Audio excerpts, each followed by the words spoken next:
Welcome, welcome. We're going to start off, as we always like to, with the national anthem. I'm going to invite all of you to stand and sing, but the trick is you're going to follow me because I'm going to be conducting you and not them. Come on, stand up.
You did that quite well.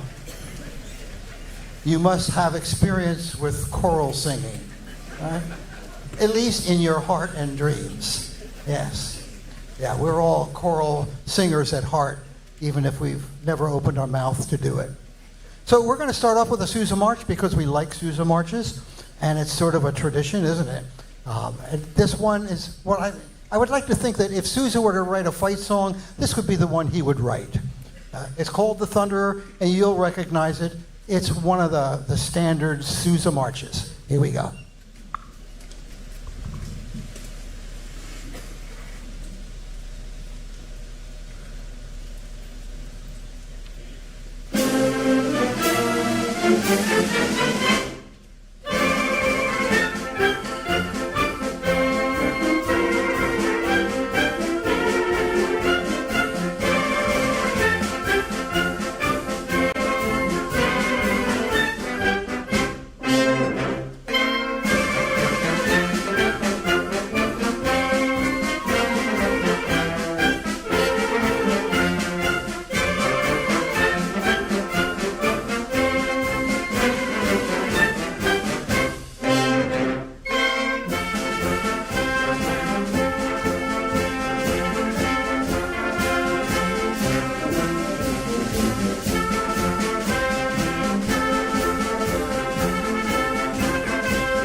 Well, hope that was as much fun for you as it was for us. Great time playing marches by Sousa. Almost never get tired. Did you know that John Philip Sousa and his merry men worked not too far from here, just across the river? What is now Willow Grove Mall used to be Willow Grove Park, and that's where he and his musicians spent much of their time. And that's really great fun to know that we're living in the shadow of John Philip Sousa, whatever that means. So we're going to do a piece that I like a lot. It's a very unique kind of a piece.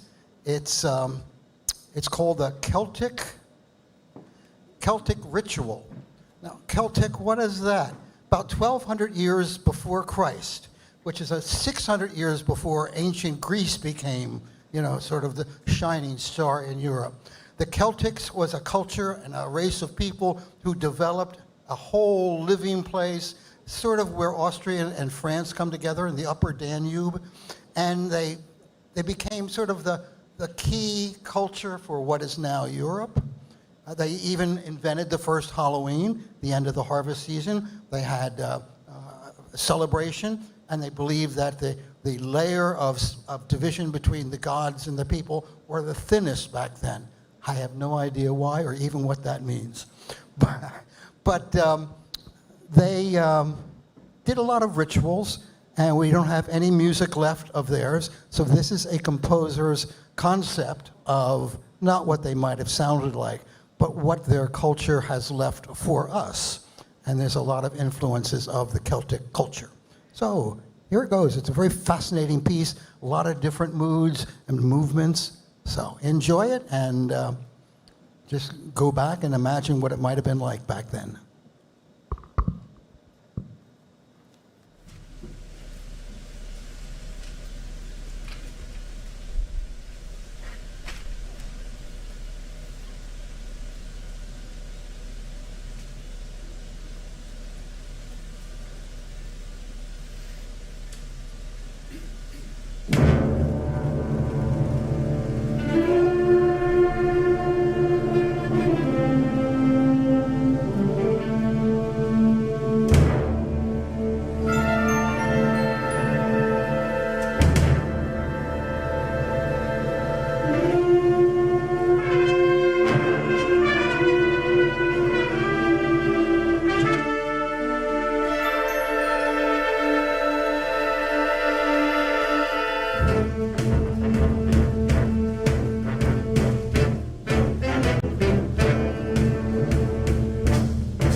I don't know. They looked pretty reluctant to take praise, didn't they?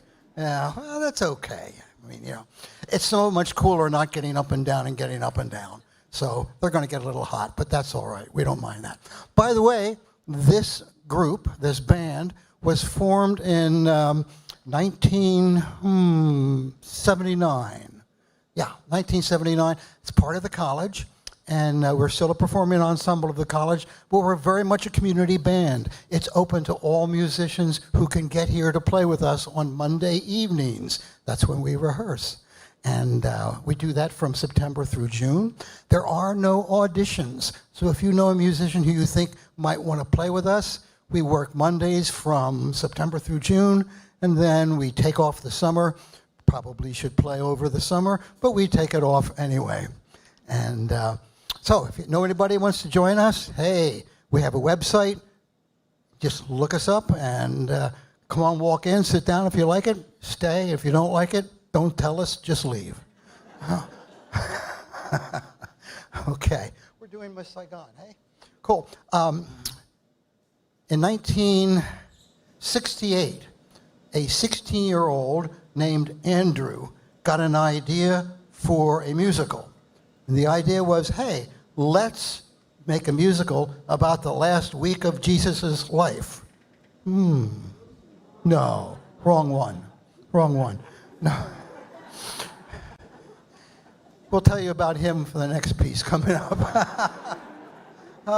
Okay, Miss Saigon. It was written after Puccini's Madame Butterfly, which was a piece an opera written in 1904. And it's a story about an Asian girl who falls in love with an American male, and he eventually leaves her, and it becomes sort of a tragedy. It was reconceived after the Vietnam War, and 1970, it was put on as a wonderful, wonderful opera. And it is literally an opera because there's no dialogue, it's all singing. And if you've ever seen the show, Miss Saigon, they actually fly a helicopter into the theater, not really on its own, but they make it appear as though the helicopter came in on its own and lands on the stage. No, we are not going to land a helicopter in the Kelsey Theater. I asked about it and they said no. But we'll see what we can do about creating the impression. So Miss Saigon's a wonderful piece of music, and how many of you have seen the show? Yeah, you see, not too many, yeah. I'm sure you loved it. So you'll love the music, though. So this is Miss Saigon. Enjoy it, and we love playing it for you.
this Mike and I are going to have a positive relationship by the end of the evening.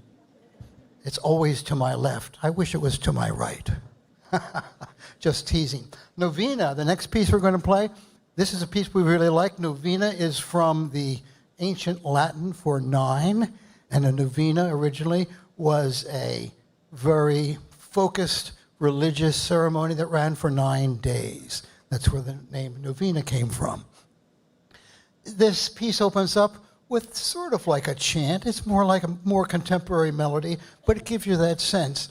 And then just like the piece that we did for the Celtic ritual, it goes through several different moods, and we try to make each one of them as authentic and honest as possible. This is by Jamie Swearingen, very popular contemporary composer, very accessible music, Novena.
Now, I make them stand up periodically just so they don't fall asleep on their stands.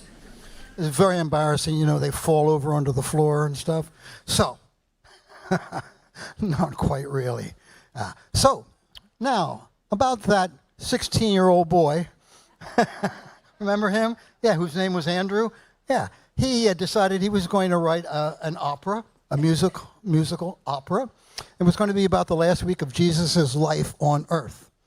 And he finished his work in 1968. He actually wrote the very first melody, the opening theme. He wrote it when he was out having dinner, and he wrote the melody on the back of a napkin. Who does such a thing as that? I mean, come on. He was 19 at the time. His name was Andrew Lloyd Webber. And in addition to writing this opera, Jesus Christ Superstar, he also did a whole bunch of other things. Phantom of the Opera, Evita, etc., etc. One of the, I guess, penultimate composers of the 20th century. He's now 77 years old and still kicking, still doing his thing. So this particular arrangement, though, is not something we got from the music store. No, we actually have somebody here in this band who wrote every single note we're about to play. He took all selections from Jesus Christ Superstar, put them together in a medley, and wrote every note by himself, and he's playing first chair euphonium for us right now. Nick, wave to everybody.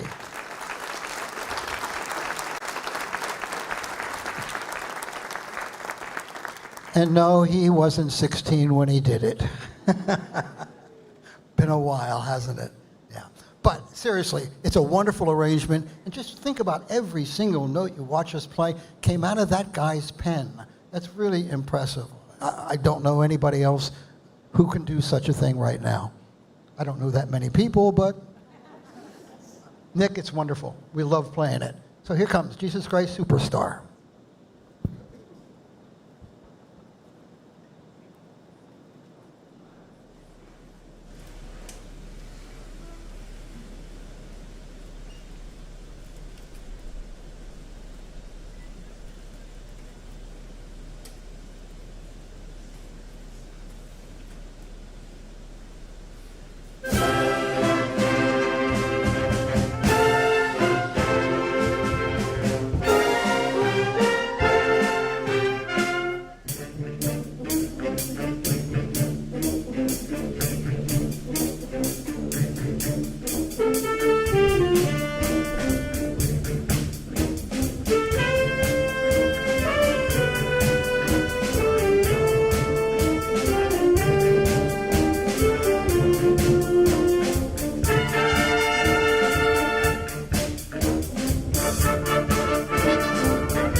Okay, so I'd like to introduce David Osnovitz.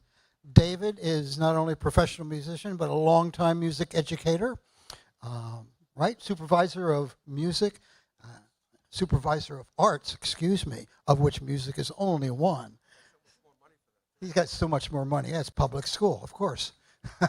So he's going to come up here and give us well, he'll tell you what he's going to do. Come on up, David.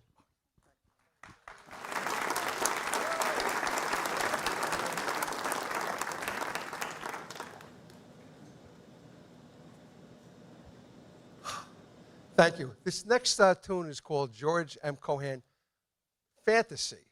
So a fantasy is something you're trying to make believe, whatever your fantasy is. So when Lou first gave me the score, I was trying to think of what the director or the arranger's fantasy was, and I couldn't figure it out. So I'm going to give you my fantasy. Imagine you're sitting this Monday watching the Memorial Day parade, walking by or marching by you, and actually with this heat, maybe think of the 4th of July parade in your town marching by. And this is what I'm thinking of as my fantasy of this George M. Cohan piece we're going to do. By the way, if you ever go into Times Square and Broadway, there is a statue of George M. Cohan right there. So he was one of the most famous composers about 110 years ago in New York. So this is our George M. Cohan fantasy. Please enjoy.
And back to our maestro, Dr. Lou.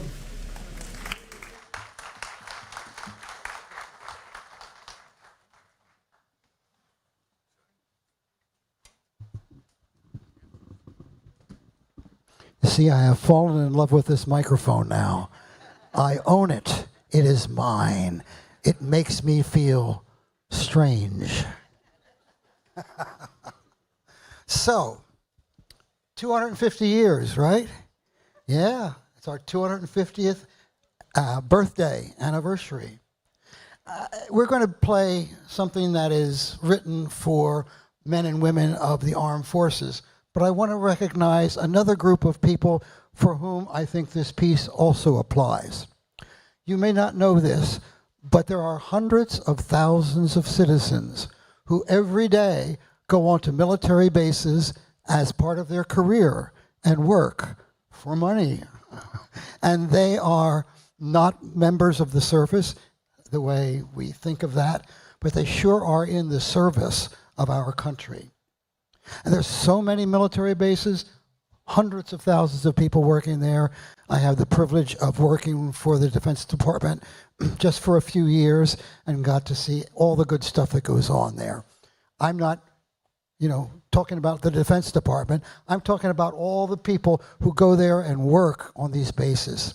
So I'd like to dedicate this to those folks also. It's called the Armed Forces Medley, and you'll see, excuse me, you'll see emblems for the Army, the Navy, the Marines, the Air Force. If you see something that really gets you excited because you've been involved, feel free to stand up, salute, give a wave to everybody, and you all applaud anybody who's doing that, even if they're really a little bit crazy and don't deserve it, okay? Yeah, we're good. This is a wonderful piece. You'll recognize it. You'll recognize all of them, the different themes that are in there. We go, Armed Forces Salute.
Oh, that was good fun.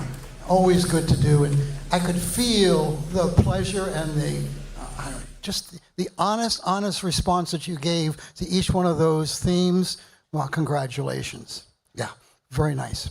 So, what about these folks behind me? Haven't really said much about them. I mean, I tease them a little bit and told you a little bit about them, but you don't really see who they are. You see these instruments, these little white things behind black stands and, shirts and stuff.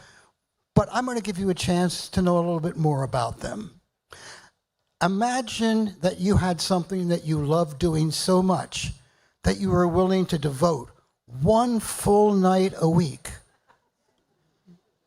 from September all the way through June. Yeah, because what it did is it fed part of your identity. That's what these folks are.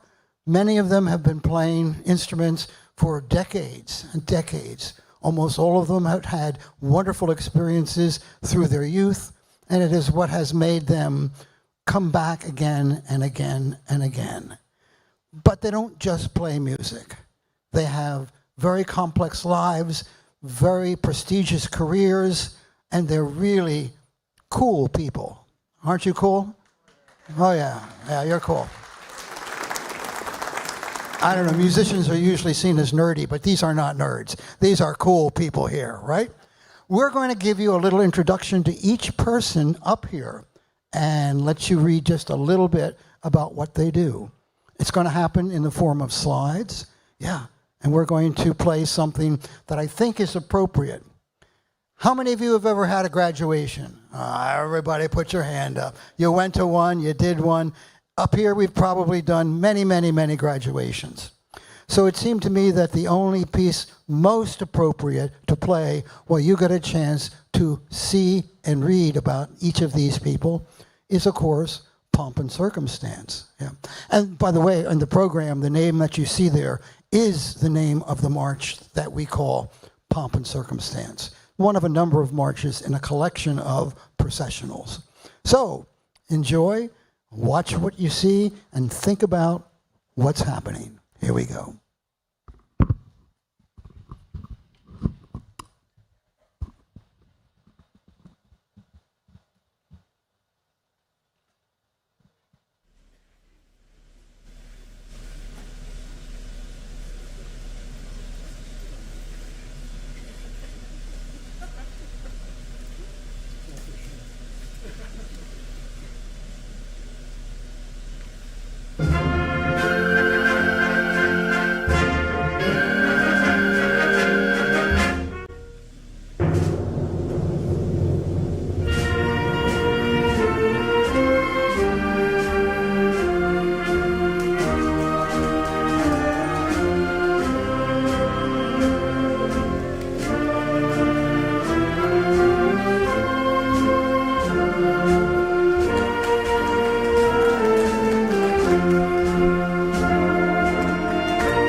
Well, that was really fun. We had a great time putting that together, I'll tell you.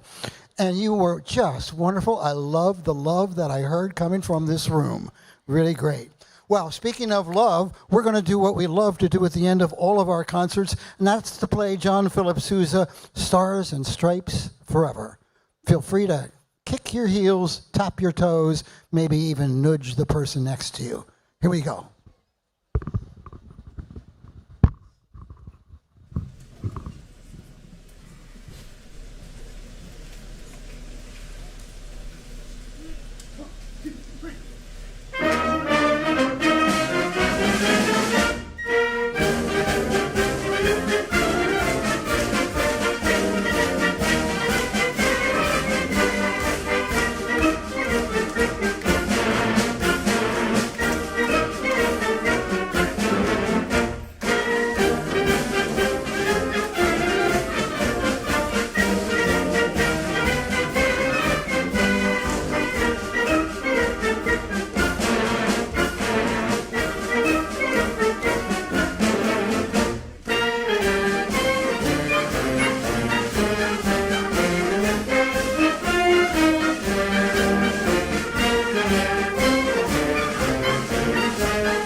Be safe going home now, everybody.